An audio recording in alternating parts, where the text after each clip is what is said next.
Spit down. White. White.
Isn't there also a long settled law that it goes back to Eisentrager case? I can't remember the name of it. Yeah, Johnson versus Eisentrager. Right. That American citizens who collaborate with the enemy have considered enemy combatants. They can be. Can be. They can be. They're sometimes criminally prosecuted, sometimes treated in the military. Well, let's talk about can be. I think under Supreme Court precedent. Right. Yeah. There's a Supreme Court decision that said that American citizens who collaborated with Nazi saboteurs were tried by the military. Is that correct? That is correct. I think a couple of them were executed. Yeah. So if anybody doubts, there's a long-standing history in this country that your constitutional rights follow you wherever you go, but you don't have a constitutional right to turn on your own government, collaborate with the enemy of the nation. You'll be treated differently. What's the name of the case, if you can recall, that reaffirmed the concept that you could hold one of our own as an enemy combatant if they were engaged in terrorist activities in Afghanistan? Are you familiar with that case? Yeah, Hamdi. Okay. So the bottom line is, I want every American citizen to know you have constitutional rights, but you do not have a constitutional right to collaborate with the enemy.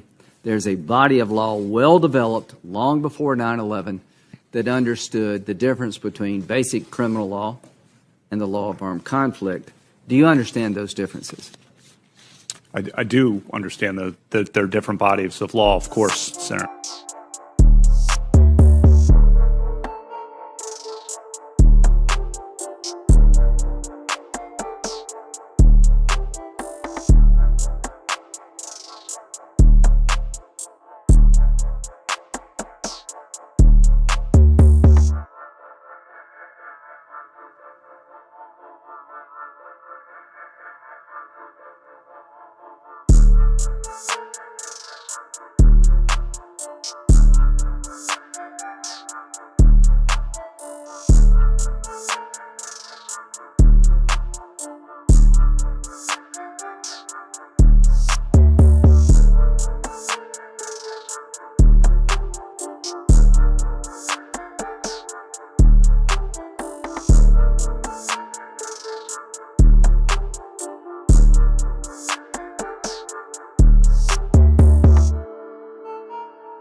But that dot, okay, so that dot in the or that piece of this mosaic puzzle, this million-piece puzzle.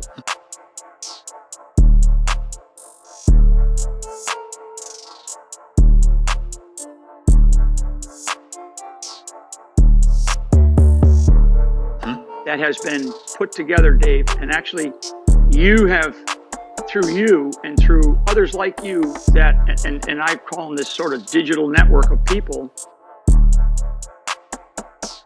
that have put this million-piece puzzle together, and it's not complete yet, because there's some other corners and middle pieces that have to be done that have to do with accountability, as you know.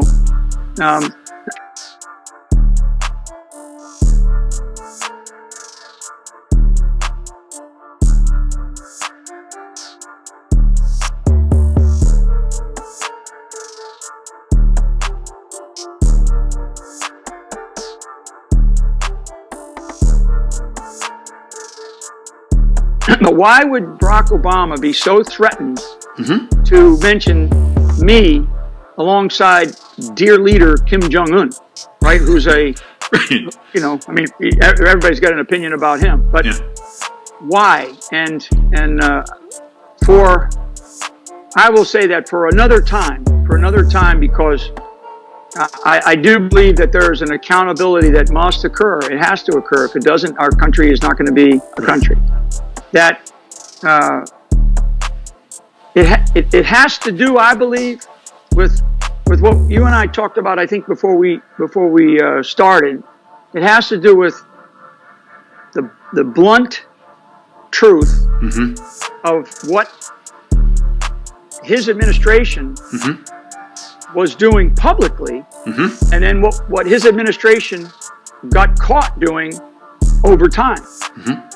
Because if you know, so in a way they sort of looked at and knew that I was probably, because at that meeting, I'm probably going to be designated in some role, right? Right. So and I think it was the next day or the day after. I'd have to go back and look at a calendar, but I'm designated as the National Security Advisor. So that, I guarantee you, scared the hell out of me. Because the Democrats are complicit in the attempted overthrow of the United States using a foreign army, the People's Republic of China, who's on our borders, in our towns, in the bunkers, in the United States. And we had the first shot of World War III literally fired, and nobody knows about it, and everybody's clueless because there's a complete blackout on the news. So here we go. Take a deep breath, Steve. Okay. Chinese military troops are making incursions into the U.S. F-16 shot down by the Chinese troops. Pilot taken hostage. The U.S. dropped a 30,000-pound bunker buster bomb, killing 50,000 Chinese troops in the underground facility in Robbinston, Maine. There's two events that took place, one in Maine and one in Michigan. There were over 750,000 troops within the United States secreted in different bases. Now listen, the F-16 that went down in Michigan was not an accident. As the Chinese are basically using high-energy weapons, the background I got from my military guy was that the plane was cut in half, literally cut in half. So what people have got to understand is this. We are in, right now, a battle with Red China. I was also told, and this is for the record, the December 10th, interesting, isn't it? I was also told of a foiled attempt to re-commemorate Pearl Harbor using nuclear missiles off of Chinese boomers that was foiled. As a matter of fact, I believe at least one, if not two of their boomers, nuclear subs, went to the deep blue sea. Doug, we have to have a reality check. This isn't fighting for an argument. This isn't fighting for just to be heard. This is, all those things are important. We're fighting for freedom and the literal death of hundreds of millions of Americans. It should piss off everybody. I'm pissed off. It should piss off everybody that the Chinese are already on record as saying they're going to kill every man, woman, and child in the United States.